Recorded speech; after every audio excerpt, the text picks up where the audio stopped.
Acts 12. Peter's miraculous escape from prison. It was about this time that King Herod arrested some who belonged to the church, intending to persecute them. He had James, the brother of John, put to death with the sword. When he saw that this pleased the Jews, he proceeded to seize Peter also. This happened during the feast of unleavened bread.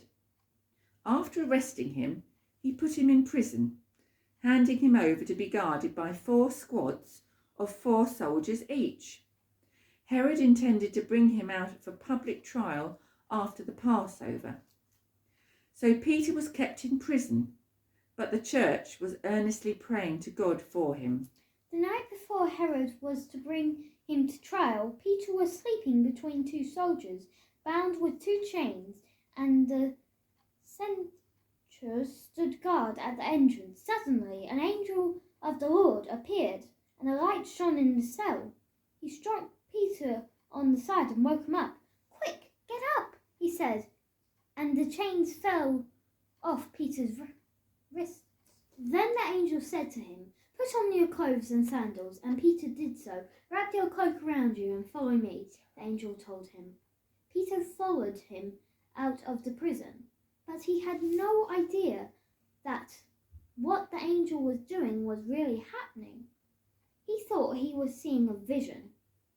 They passed the first and second guard and came to the iron gate leading to the city, open for them by itself, and they went through it. When they had walked the length of one street, suddenly the angel left him. Then Peter came to himself and said, "Now I know without a doubt that the Lord sent his angel and rescued me from Herod's clutches and from everything the Jewish people were anticipating." When this had dawned on him, he went to the house of Mary, the mother of John, also called Mark, where many people had gathered and were praying. Peter knocked at the outer entrance, and a servant girl named Rhoda came to answer the door.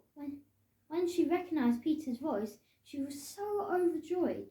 She ran back without opening it and exclaimed, "Peter's at the door!" "You're out of your mind," they told her. When she kept insisting that it was so, they said it must be his angel. But Peter kept on knocking, and when they opened the door and saw him, they were astonished.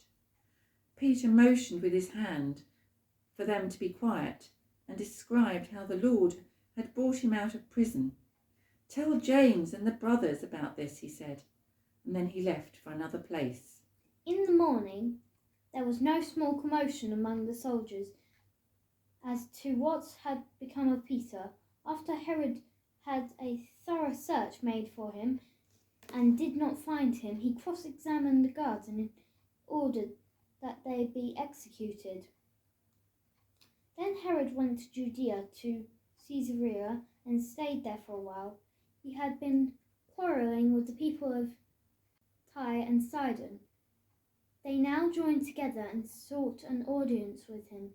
Having secured the support of Blastus, a trusted personal servant of the king, they asked for peace because they depended on the king's country for their food supply.